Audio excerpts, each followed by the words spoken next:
Okay, wonderful. So it's been that minute and a half. I guess we'll get started. Hello, everyone. What is it? Tuesday. Happy almost midweek, almost hump day. Nice to see everyone. So I want to welcome all of us, all of you, the regulars, the newcomers, to another session of what we call the So Emotional Book Club. The book club just gives us the opportunity to read trade books by a whole bunch of thinkers in so many different fields. And so we think with them about emotions. We talk about how society affects what and how we feel. And also we try to consider how to wield our emotions in quote unquote the right way. So this is a special Q&A session with Mariana Alessandri, who is the author of our March book pick, which is Night Vision. And tonight's session is going to be structured as such. So Mariana and I, we're going to be conversing for about 20, 25, 30 minutes or so. And then what we're going to do, as is our custom, we'll just take questions from the group and just engage in a conversation among ourselves. So if you have a question, you can just use the hand raise feature and we'll open up dialogue. So before we begin, I guess I'll start with a brief introduction of our guests. So let me get a little formal here. Mariana Alessandri is Associate Professor of Philosophy at the University of Texas, Rio Grande Valley, the nation's first bilingual university. Is it the only now bilingual university, Mariana?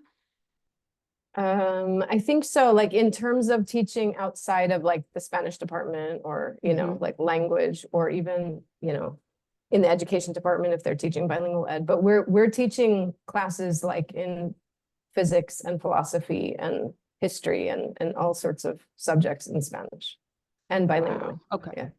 Okay.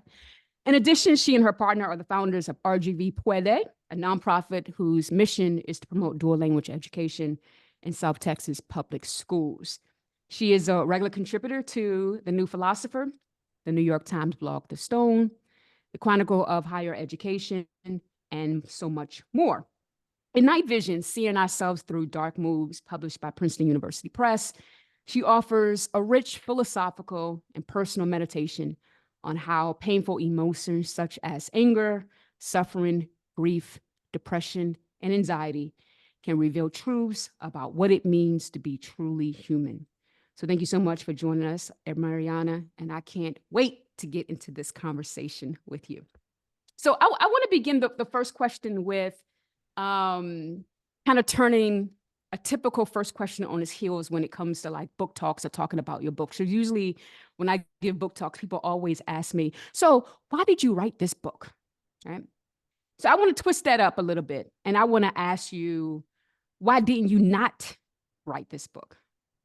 That is to say, we kind of know what kind of drives us to write, but there's also something driving us not to put it down, not to procrastinate, not to say we'll get to it, not to say I'm not going to take up this project. But this is something that you indeed took up. You're troubling conventional wisdom. And I just wonder, why didn't you not write it? Oh, that's a good one. I tried not to write it. I tried to avoid it because I originally tried to sell the book in 2014 and nobody bought it. And then I was like, oh, I guess the world doesn't want that. And, you know, I just sort of moved on. And then, but I kept sort of, I don't know, I would like write about things like related. And I was just like, oh, that's a shame that no one wanted it. And then finally it was actually you and our editor, Rob, who emailed me. And he was like, I hear you might have a book. And I was like, yeah, I think we sent it to you. I guess, you know, you didn't like it. And he said, well, send it again. So I rewrote the proposal, changed it a bit to my newer, that was in 2019. Maybe even at the end of 2018. And so it was like a little more matured or whatever. My ideas were a little more solid. And then he said, I don't think I ever saw this. So then he put in an offer, and then I was like, oh, that's much better. So then I was really excited to write it. Like when I thought nobody wanted to read it, I was like, okay, well, we're not there. But there was a huge difference between 2014 and 2019. And I think that like the world was more ready in 2019. And then after 2020, like it came out in 23, like the world's ready for anti-toxic positivity. I think in 2014, everyone was still like hope, you know, hope and like sunshine, and like the horrible things that happened in the meantime, like hadn't happened. Trump wasn't elected, and COVID hadn't happened yet. So it's like, oh, okay. That makes a big difference.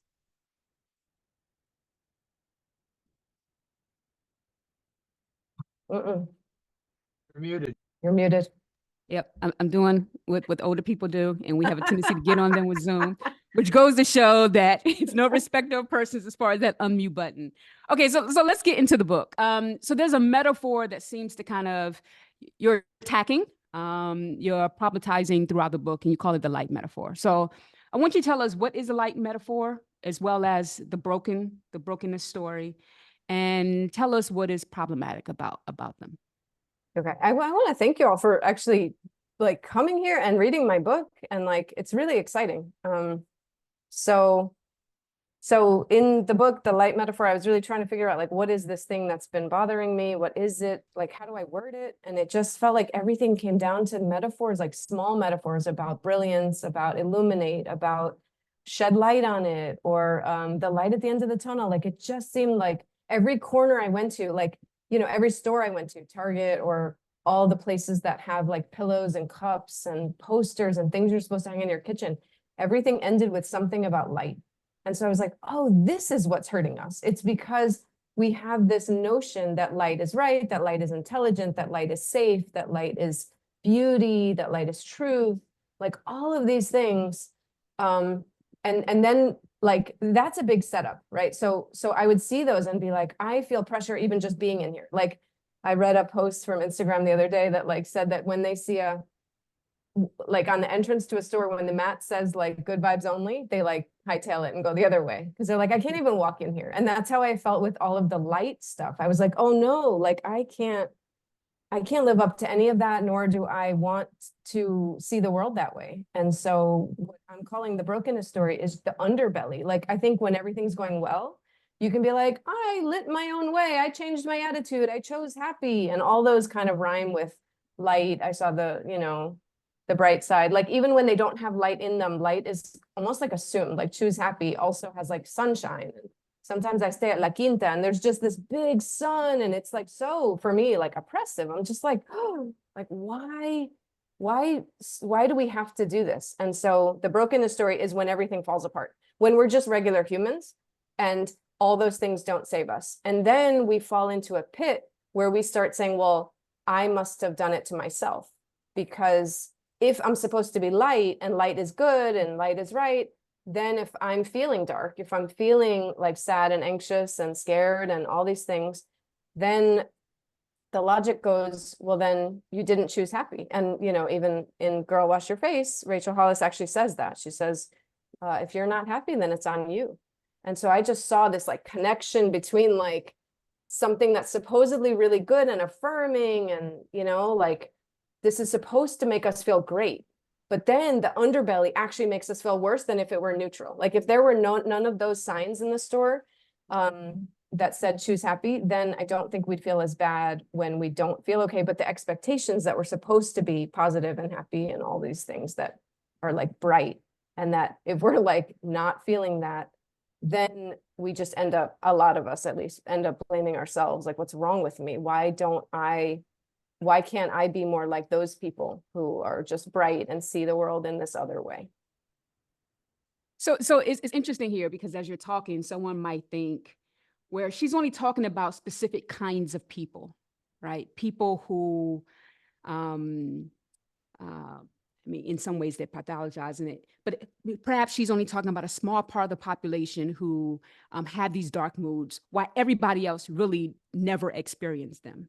And one of the things that I liked about your book is that even when you kind of highlight the people who were pro-light, they suffered from tough times, right? So part of the human experience is that we all go through this stuff. It's not people who are clinically depressed that only experience any kind of depression throughout our lives. And in some ways, and I don't know if this was the intentions of your book, is that I was able to see kind of us and our full humanity by trying to resist the light metaphor. So with that in mind, I wonder if you can just talk a little bit more about what is practicing night vision for you? Ooh. And how does that push back against the metaphor? Yeah. So what you're talking about, just that it affects everyone, I think it does affect everyone because I think it's all part of the human condition. And I'm not saying there's not clinical versions of Right. these moods, and there's many ways that one could misinterpret what I'm saying, but so far I've not had a lot of misinterpretation, which is nice. Like, I'm not anti-medication, I'm not anti-therapy, I'm not like tough it out, this is human, just get over it. Like, it's not that. It's more like, we only have bad words for these things. We only have mental illness, disease, infirmity, like malady. Like, we don't have ways to talk about them nicely. And so when the going advice is like, talk to yourself nicer, I want to take the heat off the individual and be like, well, society should talk to us nicer. If these things are human, right? Like, why can't we have words that make it sound not like I'm weak and I've done it to myself? So that's for that. And I find that the existentialists are just great on that. They're just like, oh yeah, like, actually to be human is to hold your mother's hand while she's dying. Like, that's what it means to be human. And like, they just lower the bar so much. And I'm like, oh, I can clear that one. I can do that. I can feel those things, and that those things don't count against me in some way. They don't make me broken. So I heard a lot of broken language, and I even heard it in Mexico, which upset me because I was like, oh no, like, our kind of ideologies or like concepts are like seeping through the border into them sort of thinking themselves as broken. And it was even in English. And I was like, but so practicing night vision is just trying to not shed light on our problems, right? I think that's part of it, is like, science can come in and shed light on and be like, here's, it's what your brain is doing, this is what's happening, and this is how you fix it. Or, like, the ancient, I talk about Stoicism and Epicureanism and all these, like, shedding light on it, like, here's the problem. And, I quote Wendell Berry quote or poem in the intro, like, he's like, if you want to know light, walk in the dark with a flashlight. Then you'll know light. But if you want to know dark, like, turn off the flashlight, right? So I'm just suggesting that practicing night vision is not doing everything we can as soon as we can to get out of that mood or overcome your negativity. Like, all you have to do is look at self-help, and it's all about like getting over it and overcome it and beat it, and how I did it, and you can too. And it's so individual focused that it makes us, I think, feel more alone and weird. But so I think for me, the night vision is like, okay, can we just sit with this? Can we think about it? Can we like not have a knee-jerk reaction? Like, for some of these moods, I'd rather just be neutral on them and be like, okay, I'm feeling anger. Like, I don't know if that's going to end up being productive or not productive, but if I knee-jerk reaction, which I was doing, and say, oh, that's ugly. Oh, like, I shouldn't be like that. I'm a monster. Like, no one should be this angry, especially not women. It's not ladylike, blah, blah, blah. Like, if we're just knee-jerk reaction against it, then we're not able to see it in the dark. So I'm just like, let's sit there for a minute. And that minute will be different depending on who you are and depending on your history and depending on the people around you and the support and all that. But I don't think we need to constantly shed light on things or open the blinds to make sense of them. I think we can make sense of them also with the lights dimmed. All right. So we're going to try to, I'm going to try to answer questions that focus on each one of these emotions or each one of these moods. So let's start with anger. Why not? So how has Lord and Lagunas shown you what you say, quote, anger looks like in the dark? I mean, it's hard to talk to the expert on Lord about anger. But I think Lord she made it neutral for me. She was like, look, this thing has uses, and it's a tool, like just giving words to it that were so refreshing to me. I was like, whoa, if we could stop thinking of anger as like a sin, like my two kind of setup points are Aristotle, who's like, the way that I think of Aristotle is like, okay, it's okay to feel anger, but you shouldn't express it on someone else. And so you would say something like, I'm sorry, I yelled at you out of anger. Like, I yelled, and that was out of anger, and it was okay that I was angry, but I shouldn't have yelled. So I was like, okay, he's okay, but not perfect for me. And then the Stoics, who I think of as more like, you shouldn't even feel it. Like, if you feel it, you've already failed. If you're angry, so those are the people. So ask yourself if you've ever said like, I'm sorry, I got angry. that reveals that you actually believe that you have total control over that, and that you could have stopped it, and that you should have stopped it, right? Like it reveals, like whichever one of those you say, if you're a person who goes around saying I shouldn't have acted out of anger, you're an Aristotelian for me. And then if you say like, I'm sorry, I got angry, then you don't even believe that the feeling is okay. So I was like, those were the people that I was looking to for how I'm supposed to feel about my anger. And then I come to Lord and she's like, it's information. Like, it's not bad, right? It's not wrong. It's not ugly. It's information. It's a tool. Like, it felt like breathing. Like my best metaphor, I think, in my own head is when I read a good book, like it helps me breathe. And so that was from her. From Lugones, I mean, Lugones is just like, yeah, there's two kinds of anger. Like the very idea that anger could be self-care was completely new to me. I was like, how can anger be self-care when I come from a place and a family in which anger is either a show of power, a show of, domination, or it's just like stupid. Like you've lost control of yourself and you're making a fool out of yourself. Or you're hurting people, you're a total monster. And especially as a mother, if I'm losing my temper with my kids, then I'm just like, there's no place for me to turn. There's no way to make that better. It's just shame all the way down. And so what they gave me, and Bell Hooks, who was like, let's not talk about it as ugly or beautiful. Like, let's talk about it as either useful or productive or helpful or neutral, but like, let's listen to it. So the real thing that I want, and the way that I would say practicing night vision with anger, is just like, listen to it, not reject it off the bat, listen to it and say like, what is it telling me? And that doesn't always require us to calm down. Like, I think the calming down sometimes works against us. If you're like me and you just calm down and then it goes away and you don't think about it again, or the intention of calming down is to get rid of it. Like, I think Lord and Lugones would be like, well, then you've kind of, or like punching it out on a punching bag. I'm like, oh, you've wasted it. You had all this wonderful thing. You had a thing and it was trying to tell you something and you kind of diffused it. So there's just all different. Lugones talks about not taming it. Oh, I forget her word for it.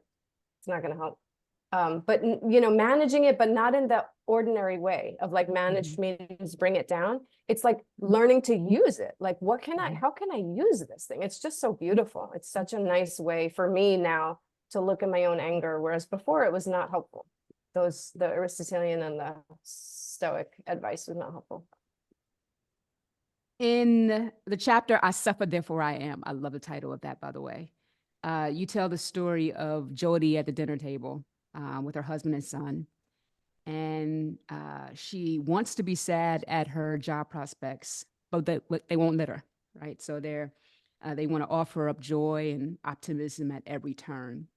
And so you then write on page 57, I'm going to quote you here, "It's not the Epicurean idea of maximizing pleasure that has been plaguing our society, but the knee-jerk assumption that sadness is the simple opposite of happiness, that to get happier, we need only to cast out sadness," end quote. And then you continue with two questions that I'm going to just throw at you. You ask, one, what do we lose by thinking this way? And two, how have we increased suffering by trying to decrease dolor?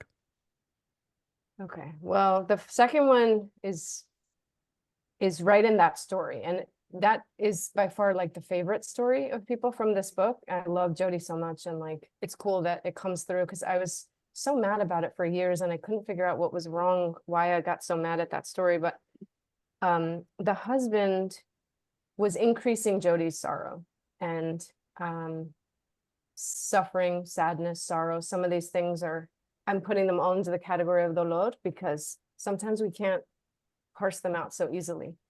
So she was anxious, yes, but she's also sad and lonely and just feeling useless and worthless and lots of things at once. And she was trying to give him that. And he was like, no, you'll be great. You'll be wonderful. And so, but he was taught, I've developed some sympathy for him over the years. Like, he was taught that if you really love someone, you will cheer them up. You will find a way to make them change their feeling from sad to happy, because he would say something like, oh, I wish you could see yourself the way I see you. Because when I look at you, I see such a capable and wonderful person, which, he was taught that that's love and that that's his job. And that if he doesn't do that and she still ends up sad, that he has failed her. Right. And so he's only doing what he's been taught, but I think it increases her sorrow because she then is like, oh, you don't understand. So either she's not going to talk to him again, she's going to fake it and be like, oh, everything's great. I woke up this morning and I'm going to go get that job, right? Or she's just going to be like, I don't have anyone to talk to. And like, you know, maybe her friends are the same way. Like whoever's been raised this way to think it's my job to change your feelings from bad to good, we might just be increasing that person's suffering by making them feel alone. And then the second one, what do we lose? This is just Unamuno. The chapter title comes from Unamuno. He changed Descartes' dictum to I suffer, therefore I am. He says we lose the chance at connection. So we tend to think, or like some people, I would say most people in the US are raised to believe that my sharing my pain is a burden on you. And like, I shouldn't do that to the people I love. So I should like hide my pain from the people I love. But what do we lose when we do that? We lose a chance for them to step up. We lose a chance for them to really know our inner heart. We lose a chance for them to like come to us and like show us that they're there for us. And like when I talk to my students and just friends and other people, like some of our greatest encounters with people have been over sorrow, not over joy. And so I think there's so much connection that we're missing out on when we think we're doing someone a service by like not burdening them, quote unquote, burdening them with our pain. I think we could actually connect so much more than we do. And it's not to say that we have to tell our feelings to everyone, like you can pick and choose, but like it comes down to trust. Who do you trust? Like, is there anyone that can hold your pain, that can like be there for you, that's not going to try to just make you feel better? You know, there's so many relationships that I think could be deepened if we could lean into the feeling a little bit more and not try to just get out of it because it's uncomfortable. I was fascinated by your description of C.S. Lewis, as well as Cicero's experience with grief, as well as people's reactions to them. Can you explain to us what grieving with dignity looks like? Because I think your answer is going to surprise a lot of people, as well as perhaps free a lot of people. I think like we have it in our head that grieving with dignity is like continuing to do the dishes. Like that's my metaphor, because at the time I knew a person who just lost his wife and he was doing the dishes, meaning like doing all the things, right? Like he was taking care of his business. He wasn't like publicly breaking down. He seemed to be like holding it together. We have so many like phrases and things that applaud that way, like, oh, it's, you know. And so someone told him, his friend was like, I'm so impressed that you're keeping it together because I would be just a mess. So we already have this idea that like doing the dishes, you know, maybe, I don't know, cooking for yourself, eating healthy, like so many things, like if you continue to do them, going to work, like opening your blinds, getting out of bed every day, like, you know, not wearing your wife's robe all the time, like that those things constitute grieving with dignity. And I think that like that's not the only way. Now, I'm not saying you shouldn't do that. And I'm not saying that those people are heartless or anything. It's not opposites, but it's like, oh, there's also dignity in just grieving really hard. There's dignity in C.S. Lewis, just like crying and writing it on the paper, because then when we buy it, we're like, oh, thank God I'm not alone. Like we don't, like, I don't know. I often have an image of someone crying on the bathroom floor. And I'm like, there's dignity there. What is it? It's just being a human, right? In whatever shape that is, right? So if for you that's continuing to do the dishes, then that's great. You don't have to pretend, you don't have to fake like being sadder or like manifesting it in some way. But if it does come out as like grieving hard or persistently, I don't think that that means that you're weak or that you're undignified. I think that and if there is a person, grief gets the most disrespect from people in terms of like people get ghosted, like grievers get ghosted. They get taught to just go dancing, just cheer up. What are you still going on about that for? That was 3 months ago. They get a lot of like flack for grieving because tend to be so uncomfortable with it because it makes us hurt that we can't fix them. But there's no fix for grief. And I think Megan Devine, like if you're looking for a book on grief, it's Megan Devine. It's okay that you're not okay. She's amazing. And she went through the experience and she runs this grief thing, which I'm so grateful for, because I feel like the rest of the world's just trying to push us through it.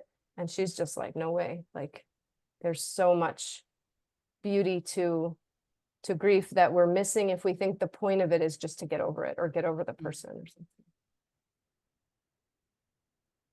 How does, and I'm going to quote you again, how does Mhm. depression recolor our world? And not only that, complicate the stories we tell about our various dolores, both individually and as a society. So I was using Ansaldúa here. I don't know, I was like disturbed that depression gets painted as black, because I think if you're reading about, I mean, I live in South Texas where it's like endless sun, and the sun is so strong that you really need shade. Like a white, hot white sun or this blazing yellow, like that thing is really rough. And so I don't understand how depression, and like, so the 14th century monks thought it was white, like depression was called asedia, and they were like, no, it's blinding, it's like white. But because of all of our history and everything, like depression has turned black. And so I was just thinking about color and thinking about like, what is this? Like, what can we do with the poor, like limited ways that we have, that we are talking about moods as, you know, dark or light or that kind of thing. And I feel like Gloria Ansaldúa, like she just gave new metaphors. And so I think the metaphor is that color is just metaphor. Like we could, and she could talk about her depression as clinical depression, or she could talk about it as the Cuatlicue state. Like we could add new names to things that are like very unique to us. You can name your depression whatever it is, as long as, you know, like for her, what it did was gave her a chance to incorporate it into her life, where it wasn't like, well, I'm fine, and then there's this horrible depression thing that I like don't identify with, right? I'm perfect. I once had a student who said, I'm perfect except for my depression, right? And that just paints the world as like, here I'm whole, and that thing makes me broken. And I don't like that sort of metaphor. I don't love the one where people are like, oh, we're jagged pots and we all broke and we're all put back together. Like, I feel like there's better metaphors for us, which is that I don't think we're ever broken, for one. But so she's re-narrating her depression so that it can fit into her life in a thing that she hates, right? You don't have to love it. It's not 5 ways to love your depression or anything like that. She hates it, but it is part of her life. She can't get rid of it. Like, and so instead of turning on herself, she's like, no, I'm not broken, right? It's not me. This is a thing that I'm incorporating into the way that I tell the story of my life. But in a way that isn't reductionistic into like, oh, I'm so grateful for it. You don't have to be grateful for depression, right? That's not a necessary thing if you're outside of the self-help section. You know, it's not a real thing. So I feel like she's just giving new words. That's what I was searching for all the time, is just sort of new words, new ways of seeing that weren't so reductive into black and white. And there was even a review of my book in the Wall Street Journal, and it was fascinating because the reviewer was like, something about that I'm a, you know, sort of defending dark moods against light moods. And he's like, but we should get beyond like black and white, beyond dark and light into color. And I thought, oh, that's exactly what I'm trying to do. So I guess it didn't come across to him, right? That's okay. But that is what I was trying to do. Like, I would like to get out of the world where we're just talking about dark and light. I think it's so reductionistic and it's not helpful. And yet I feel like the moment was necessary to try to kind of flip it and be like, what would the world look like if we could like just mess up that idea that light is good and dark is bad? And then I think the next step, I'm hoping that the book becomes obsolete, because then the next step is just all the colors, right? Like, that's the point. We have all the emotions, like everything is human. Nothing makes us broken. Nothing is outside of the like spectrum of color. So if we could sort of take things more neutrally and not just infuse them with positive and negative feelings, then I think a lot of us would just feel a lot more comfortable living in this world. You know how people have a tendency to conflate anxiety with fear? And I wonder if you can tell us the difference between the two, and also particularly why that difference matters to you. So I'm just using Kierkegaard here. Like, Kierkegaard believed that anxiety is fear without an object. So it's like when I'm just afraid in general, and fear is actually an easier emotion because you kind of know what the face of that thing is. And anxiety is just general, and anything could go wrong at any point with anyone. And I think that it's important distinction, because I don't think it's weird that like the kids these days are anxious. Like, I think that's incredibly predictable given our age where anything can happen and they can know about it within 5 minutes, of it happening. So it's like there's all these dangers, maybe not right here, maybe across an ocean or something, but it just feels like the danger is ever present, but it has no face. We don't even know what it looks like. So I think about like horror movies are, for me, scarier when you don't know what the person looks like, you don't know where the danger is, you don't know where it's going to jump out of, versus if you know it, that, I don't know. So for Kierkegaard, that was just relevant because it's a whole different beast than fear. And like you would just do different things to try to alleviate that. And I think of anxiety, the way it plays out for me is it's just very loud. It's loud and it does not allow me to concentrate on my own thoughts. And it is so disruptive of my life that what I would like is to reduce the volume of those sounds. And so whatever I can do, to reduce the volume is good, but I'm not trying to get rid of it. Like that's my point in the chapter, is like anxiety for Kierkegaard, it's just human. Like there's clinical anxiety, there's non-clinical anxiety, but we seem to have mixed the two in society, like with headlines like all the kids are anxious. Like it's like, well, but every single 100% of people have anxiety, and that anxiety can be quite helpful to us. It can awaken us to things that are dangerous. It can tell us what we're afraid of. Like it can be really helpful for us if we listen to it. So it's just like anger, like anxiety is supposed to be listened to. It's not supposed to be just like overcome or, ignored or anything like that, because it could be very helpful. It may not be the thing that we think we're anxious about. Like I could get anxious that my kid is going to cross the street and die. And like, maybe that's not the thing that I'm supposed to be, or that like is actually on the horizon, but something is, right? So if I can listen to my anxiety and trace it and try to figure out like, okay, what am I actually worried about? That might be more helpful to me than if I just think, oh, I'm anxious, that's bad. Let me try to like wish away all these thoughts. So before I throw out the final question, just a reminder, if you want to get on the Q&A, we talk a lot in this group, so you probably want to use the hand raise feature now before our time run out. So I end with a final question, and it's a craft question. So I found it fascinating that you mentioned lots of examples of yourself in the classroom, as well as, kind of anonymous student profiles in the book. In a time where many people want to be recognized more as a scholar than as a teacher, although they actually teach for a paycheck, why did you make this stylistic choice? I mean, I got like a real hard lesson in trying to write for the public, because I had never written a book before. I'd never written anything longer than, I don't know, 1,700 words. So this is your first book. I want you to say that loud for the people, for my grad students. Yes, this is my first book.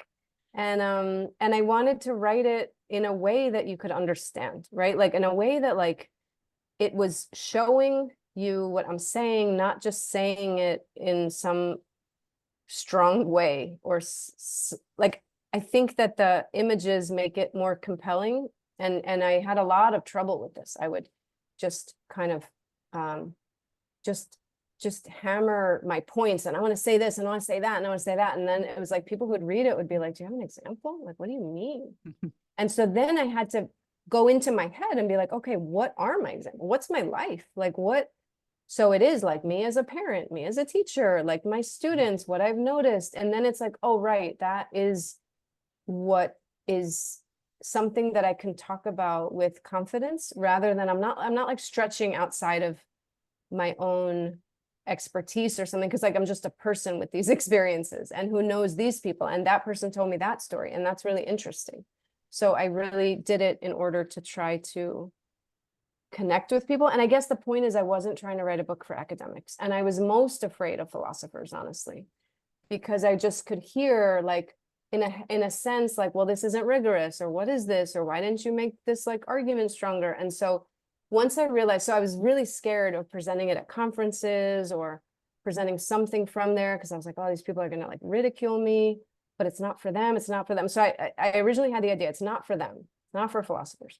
But then when I was at conferences and I would go through it, and I would start with saying like, this is for the public, like go easy on me. Then they would come up to me and be like, well, I have depression.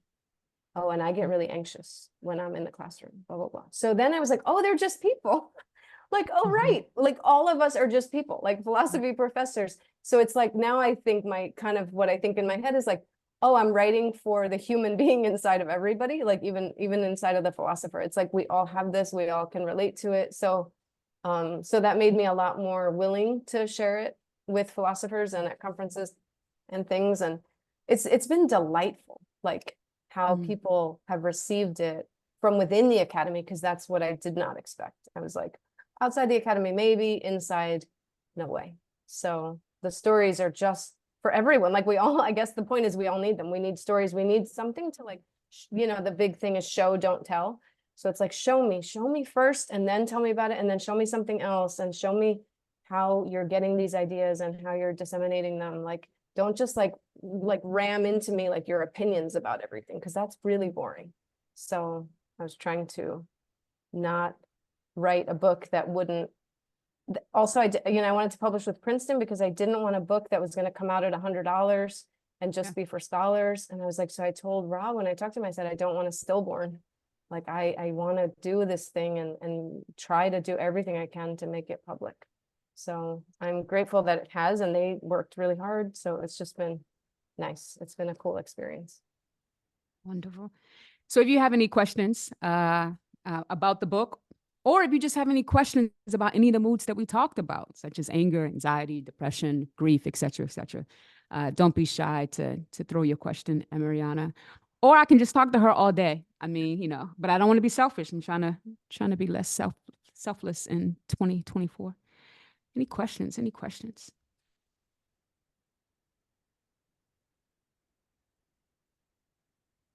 Okay. Mingwai? I'm sorry if I didn't pronounce your name correctly. I'm sorry, Galanda. Nope, I couldn't figure out how to raise my hand on the phone. Okay.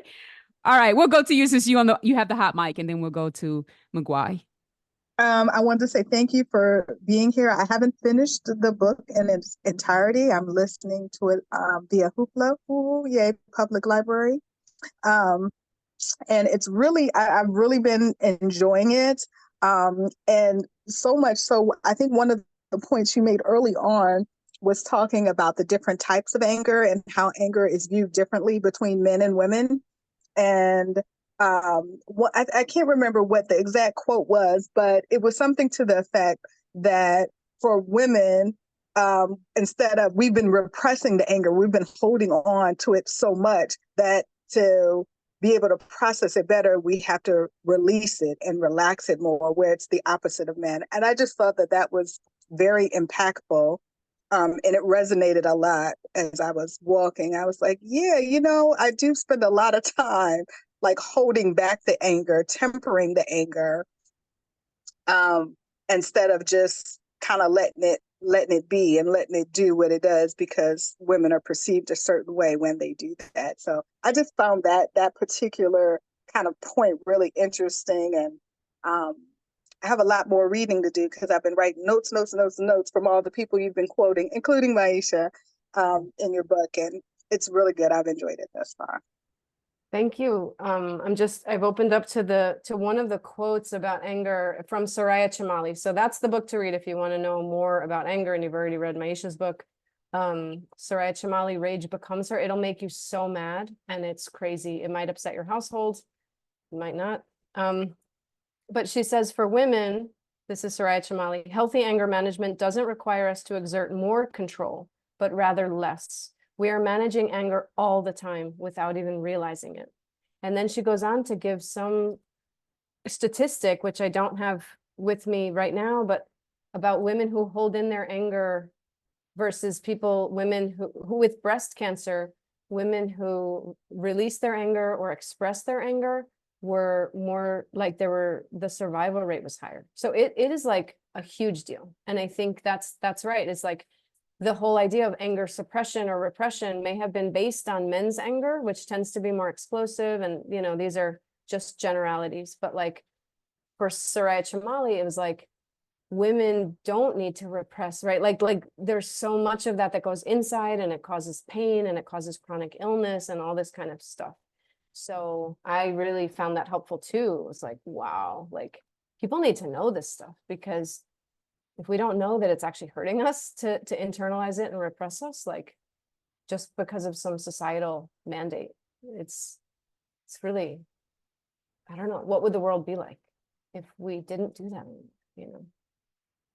Thank you. Thanks, Kalanda. Mingu, please correct me. I know I'm mispronouncing that. I'm mispronouncing that, so please correct me. I don't mind. Yeah, thank you. This is the first time I came to the book club. So thank everyone for giving me this chance to ask questions. Yeah, so my name is Ming Hui, and whatever you want to call me. So I really like this book. I think it's really an intriguing book. While reading it, a question keep coming to my mind is that we've all heard stories about great artists who struggle with intense negative emotions in their lives. Like they have experienced maybe like emotional hardships or misfortune, like from Van Gogh to many other artists. So, and the question of the relationship between negative emotion and creativity has long been of scholarly interest, I think, from philosophers to psychologists, because I study psychology and one of my projects focus on this question. So I guess this is how the question comes into my mind. And I think that if we were asked to imagine artists, it's highly possible that we won't imagine a happy person.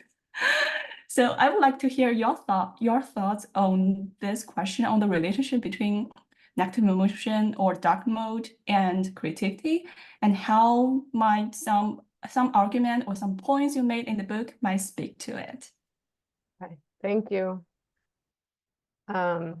So one of the things I was really worried about when I was writing about depression is the connection between like a romanticization of depression, because there is that tendency to talk about Kierkegaard for certain, Van Gogh, others, and like the tagline is usually, well, what would be different if they were on Prozac, right? And so the like flat way to take it is like, we need this thing, like this thing is necessary for creativity.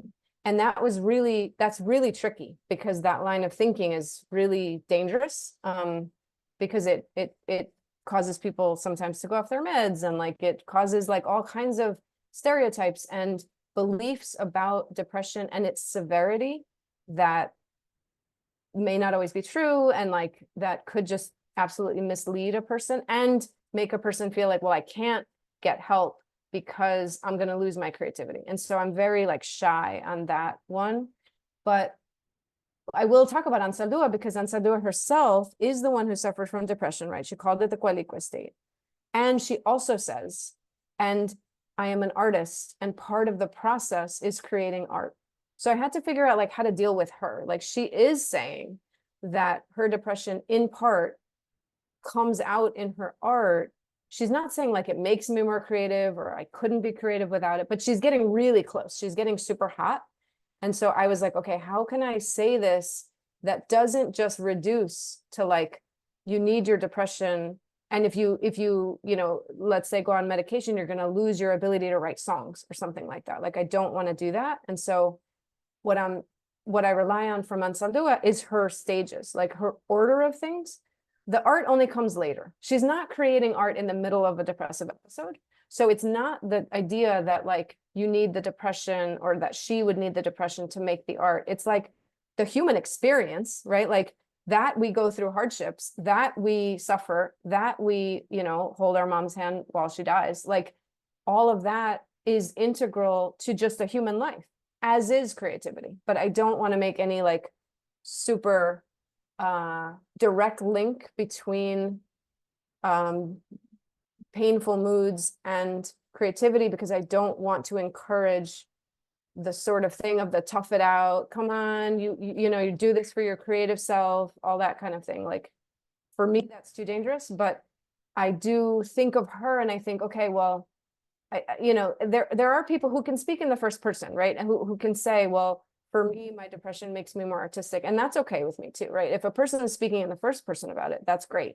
They can do that. But to generalize for everyone, that's where it gets like dangerous for me. So But you will find other people who will say something like that. And I just, in the end, I sort of started thinking of, I don't know, I started thinking of depression as a kind of set of glasses, right? It's not a good thing. It's not a thing that it's like, oh, now I can make my art. It's like, no, you're just seeing something in a different way. It's not necessarily going to be a positive thing. Like you might not be more creative. Like that's, there doesn't have to necessarily be a link.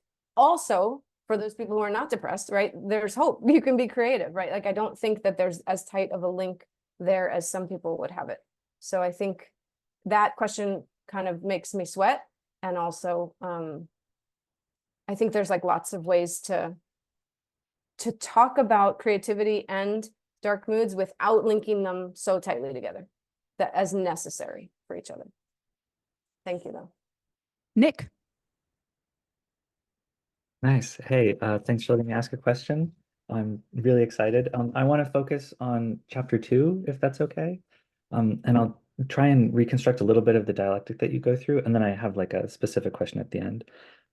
So on 56, you introduced this cool idea, nyctophobia, fear of the dark. I think I'm saying that right. And then a couple pages later on 58, you build that up into the idea that if you're believing in the light metaphor, that can actually be dangerous, because when you're having a negative emotion, then you'll feel guilty that you're having the negative emotion. So if you have fear of the dark, then it's like doubly bad, because not only are you feeling bad, but then you're feeling guilty that you're feeling bad in the first place. So we want to see things differently, right? So we don't want to be afraid of the dark. So then a couple pages after that on 60, you build up to this cool idea that meaning requires pain and suffering in a certain sense, maybe, or that it can get our meaning deeper if we're more in touch with our pain, and that if you only focus on the light, then you would miss a lot of the meaning in your life, and that we're forced to see things in a certain way. So we have our suffering, and we need to look at it in a particular. So how do we want to see our suffering instead of seeing it as fear of the dark? How else can we see the dark? And how can we see other people when they're expressing their negative emotions to us? And so then on 63, you get to this idea that if I see it as an opportunity for vulnerability and connection, that's an interesting different way that we can see the dark, rather than as something to be feared, but as an opening, right? As an opportunity for people to connect in their vulnerability. And I thought that was really cool. And so then I wanted to know how exactly we can do that, how we can cultivate our vulnerability. And it seems like you build up to an idea kind of like universal compassion on 65. You say, once we grow in compassion for our fellow sufferers, this helps us see in the dark a little bit differently. Unamuno, I'm not sure if I'm saying that right, calls it spiritual. And so I'm really interested in that spiritual dynamic. And so the last quote I'll say is on 67, you bring up Schopenhauer, who's one of my favorite philosophers. And so you have this quote in italics, you are like me. And so I'm wondering if that's one of the key lessons for how to see darkness differently. Right. So for Schopenhauer, it's not just that you and I are alike, like we're literally identical for him. But I mean, so maybe that's going too far. So we don't need to do too much heavy metaphysics. So I want to know for you, I'm curious if you could elaborate on this way of seeing as, and like how we want to see the dark. Like we want to see it as an opening and an opportunity for vulnerability and connection. And if we can see that other people are like us, or that other people are part of the same thing that we are part of, then that increases the ability that we have for compassion in these openings and vulnerability and stuff like that. So I'm wondering, how central is that to your account? This like seeing that you are like me and seeing that you and I are the same. How central is that to your account of what it means to see in the dark? Thank you. That's a lot, but I'll try to do it well. So the idea behind night vision is that we don't have very good night vision right now, right? Like metaphorically speaking, because we're so used to just turning a light on right away, or someone else turning a light on for our benefit, because they don't want us to sit in the dark too long because they're going to get worried about us. What I think is if we sit in the dark longer, we're actually going to develop more night vision, which doesn't only mean seeing, but like feeling each other. Like I think that if we can sit with someone and cry with them, or just sit there and not feel like it's our job to make them feel better. Let's just watch a movie. Let's eat pizza. Like it's not my job. Like, if we could sit together more, I think that would help. And I think that there's just an amazing image from Unamuno that for me, I go back to time and time again, which actually constitutes a different kind of seeing, which is he talks about stringed instruments. And like, if you put two stringed instruments together, like let's say guitars, you put two guitars facing each other. If you vibrate the strings on one of them, the other ones vibrate of their own. So it's called like sympathetic something or other. Sympathetic vibration, I think. So they vibrate. And Unamuno says our heartstrings are actually made that way. We're supposed to vibrate when other people are vibrating. And so we're supposed to get sad. Like if someone else is sad, like we're supposed to like have some kind of reaction to that. And then someone asked him, they're like, but Don Miguel, like we all know that doesn't happen all the time. Why doesn't it happen? Why are my heartstrings like not working when someone else is crying? Sometimes I'm just indifferent. Thank you, resonance. So Unamuno said, well, either that person doesn't have heartstrings, which is quite cutting, or their heartstrings have been frozen. And I think that that does tend to happen to us. Like if we're believe that we're not supposed to be sad, or sad is weakness, or empathy is weakness, or all the different ways in which like we kind of steel ourselves up against one another, we are missing out on connections left and right. So if we can think of the guitar strings and like we can work on that, like work on the empathy, work on that, like, yeah, that co-feeling, or that like you are like me, or just like I don't have to be scared of your emotion. I don't have to be afraid. And none of this is mandatory, by the way. Like no one, someone asked me about emotional labor once. You don't have to do this. It's if you love someone, if you're already trying something and the thing you're trying isn't working, right? Like, oh, cheer up, I brought you flowers. Oh, that didn't work. Like if you're putting in that much effort anyway, what I would suggest is try these things, like maybe these things, maybe connecting with them in the dark rather than trying to pull them out dancing or pull them into your light, like holding them on a picnic, like try to, maybe go into their space and inhabit that, and like not be so worried that you're going to get dragged down or something like that. So thank you. Sophia. Hi. Yeah, thank you for being here. And I really enjoyed the book. I have two questions. One is kind of a continuation of the discussion of depression from before. So I think I appreciated this kind of delicacy with, no, it's not like depression is a good or a gift, right? But it can, let you see things, right? It can be like a conduit to reach somebody else. It can add to self-knowledge. You can the unconscious mind revealing itself. It can lead to all of these things, but it still sucks, right? You can still hate it. So I like that. And this is a really crude analogy, but it's like if you have a broken foot, like you could understand something, you can see more. Obviously, that's a little less totalizing, but you understand pain a bit more. You could maybe write about it or talk about it in a way that you wouldn't have been able to if your foot wasn't broken. But so this is the question. The foot's still broken, right? So I wonder, because you can see these, like, I guess, yeah, here's the question.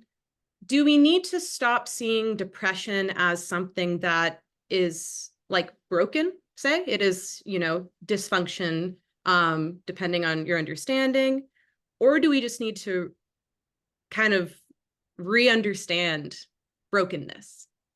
So that's my first question. And then I had a second question about consolation, but we might not have time for it, so. Thank you. I think what has helped me is just ditching the brokenness language. I think it may do more harm than good. So I guess if I'm really pushed against a wall, I don't think depression means that a person is broken. I don't think it's like a broken foot. It's because there's so much left to understand about it, right? For the longest time, it was a chemical imbalance and you just had to have this, but you didn't know if it was cause or effect. Like there's so little that science really knows about depression, that as opposed to, on the other hand, once we label it as brokenness and we compare it to all these other kinds of injuries or diseases or something, then we're in those metaphors. And once we're in those metaphors, I think it's hard to get out. And so I don't reject it if someone for themselves wants to say, this is how I see it, this works for me, that's okay. But what I'd like is to give people an opportunity to make other metaphors, right? Like we don't have to use that just because the world uses that. So like I would also be okay with if someone, had a diagnosis of clinical depression who didn't use those words. Like I'm also like, okay, you have the right not to use those words. Because if those words make you feel worse about yourself, then use these other words, like come up with some other definitions. And so it's more like I think these words sometimes do harm to people. Like they're like, I was consoling myself in writing this book because I was like, I'm not actually breaking something that's working. Like it's not working as it is. I'm trying to like put in other ideas and see like, what if we did this? What if we did that? Could we come up with other words? Like, I don't insist that we drop mental illness language at all. I think it can work. I think it can be helpful. I think it can be really quick access to medication, insurance, etc. So I don't insist we drop it, but I would like to like infuse it with like, let's try some other words too. Like everyone gets to pick the words that they want to use for their own moods. So hopefully that's satisfactory. Thank you. Chris. Hi, thank you so much for joining us, and especially for your lovely book. I thought I'd honor you by joining in the dark for the last part. Especially since there are these bright lights shining in front of me, and I felt so self-conscious. We're talking about the light metaphor, and I have these lights. Anyway, so this, I hope this is one question, not too relate. I'll try and be really fast. So one of the things that really I found fascinating in, working through the book is there's always this ambiguous relationship, it seems to me, between, the tyranny of feeling good, and the tyranny of doing. And there's sort of this slippery relationship where, understandably, your book focuses primarily on the feeling part. But implicitly there's always folded into this doing, and sometimes it gets confusing. Even if you're allowing yourself to feel things, there's still this question, what do I do? And how, even if you're allowing yourself to embrace the dark moods, and you did speak to this a little bit with the distinction between Aristotle and the other Stoics, but I found myself wanting to dig into this a little bit more. Is it only about sort of darkness versus light, that sort of fallacy of the binary? Or is there also this sort of parallel sort of doing or action version of that in terms of giving up weakness versus, persevering, enduring, rising to the challenge? So I found myself wondering what the role of failure is in this account, where it's not just that we need to learn to sort of be more comfortable with the darkness of feeling, but also, the sort of ambiguity of what that means for doing. Because I know a lot of people who allow themselves to feel their dark moods honestly, but they still sort of push themselves, they force themselves to do all the same things they're doing anyway. And maybe this is unanswerable, but I found myself wondering, and I guess it speaks to a larger question of how we integrate, since people aren't always depressed, how we integrate sort of switching back and forth between sort of light mode and dark mode when you're not feeling the dark moods and you sort of are in a different. So I found the integration question interesting, including doing versus feeling. I hope that's not too convoluted. Yeah, no, thank you. I haven't thought of this in this way. So this is just kind of my knee-jerk reaction. Like, I think, again, like I want to put heat on society and societal expectations, especially for doing. Like, I think that, I mean, you could say capitalism or just Protestantism, like a million things encourage us to do anyway, right? Like feel this, but do it anyway, like Aristotle, but you know, even more. And it got crazy with the Boy Scouts, because it was like whistle while you work was like this kind of, not just, it was like a feeling rule with a doing rule at the same time. Like you actually have to also be happy about it. Like so there have been many like different groups who have conflated these things, and I get it that you're trying to separate them. And I would worry about saying like something like, well, yeah, well, this person had depression, but they got out of bed in the morning. And I think that's what a lot of self-help is written about. Like, I still did the doing, like I got myself out of it because I put one foot in front of the other. And like that doing language makes me nervous because it feels like not very far behind is the feeling language. So what I would like, what I've envisioned in, you know, just like thinking like, what if like susto in certain Mexican cultures, susto is a disease, I don't know, infirmity, malady, like whatever, that where you can just go to bed for a week and you just get a week off. And nobody questions you and nobody makes fun of you and nobody shames you and everyone understands. And I think of that, like what are the opposite? Like what are different ways that we could construct a society such that even the doing wouldn't be like the thing on which we would have to keep going, you know? So I don't know about like a bigger thing, but I just want to envision alternative societies in which even the doing wouldn't be like, there's a hierarchy, right? The one who does the dishes is like morally superior or emotionally superior or something to the one who doesn't. Like, I want to give us room to all just take a week off and be in our bed and like not have everyone panic about that. That's part of it, is we worry about these people. So thank you. And we're in with Lambert. Hi, thank you so much for coming, and your book is great. Let me see if I can ask this question. Okay, so I was really interested in Anzaldua's metaphor about the possibility of scaring away darkness with too much light. I found it interesting because it kind of brings up the idea that that like too much light is like a lack of gentleness, or that maybe perhaps we need gentleness to be in the dark. We need, or to be with other people in the dark. And so I thought, have you thought about this like idea of gentleness is like my first question as it's related to that metaphor from Anzaldúa. And then there's another question I have. It kind of is derived from that same metaphor. Is it possible that we're lucky to experience dark emotions, given that there's the possibility of scaring them away? And this possibility of scaring them away, especially in the age of like emotional numbness, how like, I mean, people are caught up in like their everyday existence, and you might be feeling something very intensely, and then all of a sudden you have things to do, and like you don't get to experience those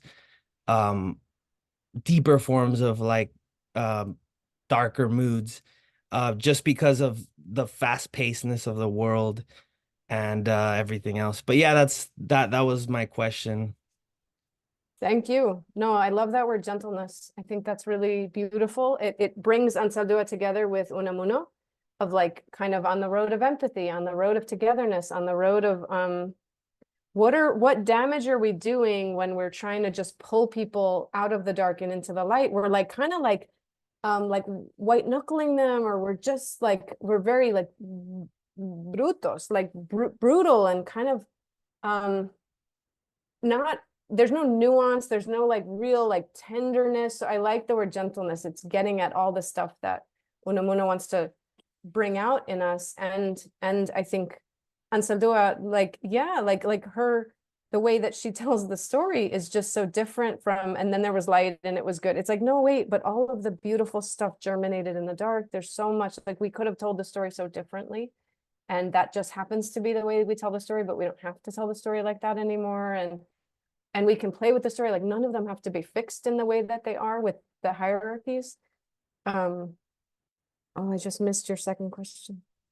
What was it? I thought I was gonna hold on to it. It was about emotional numbness and how Yes. the possibility of scaring away dark emotions because of like the way that our society is like set up with like unending like movement and maybe like too much light and having to Yeah. like get up and do things and like So yeah, so it goes, it threatens to get into the dangerous territory of like depression and gratefulness and like we need this. But I mean, Andrew Solomon described his own depression as numbness. Like I didn't feel anything. Like it's an inability to feel, and that is what is so damn scary about it.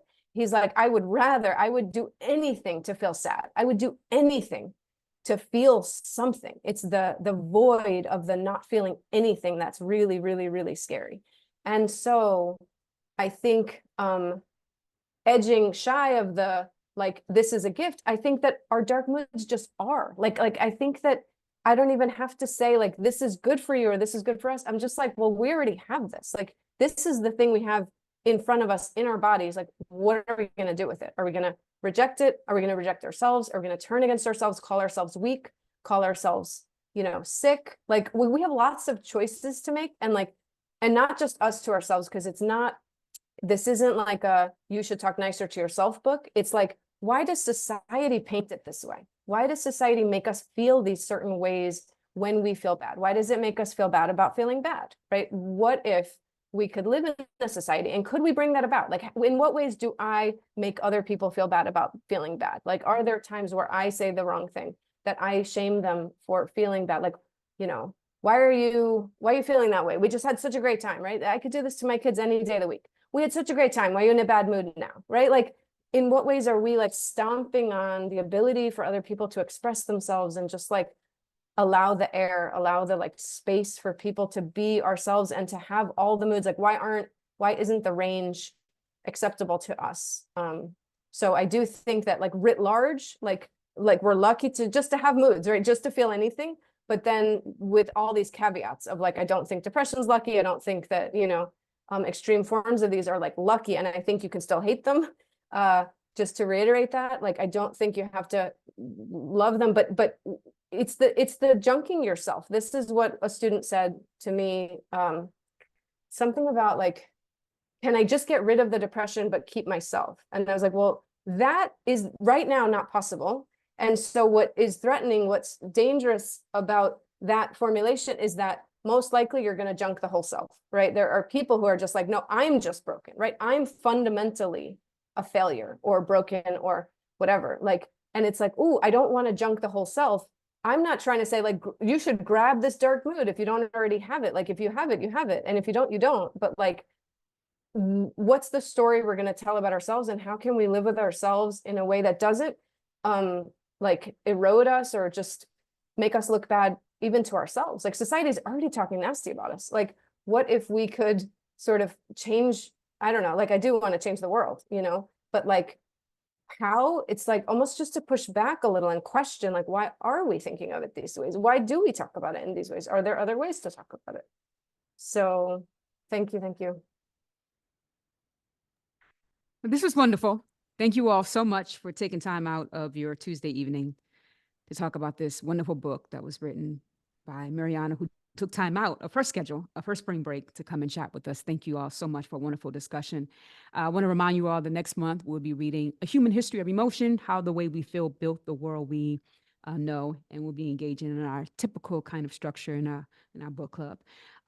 But enjoy or not the rest of your week. And I'll see you all soon. Thanks again, Mariana. Thank you all so much. Thank you for all the chat things too. I'm reading them and I appreciate them. So thank you. Well, good night, everyone. Have a good one. Yeah.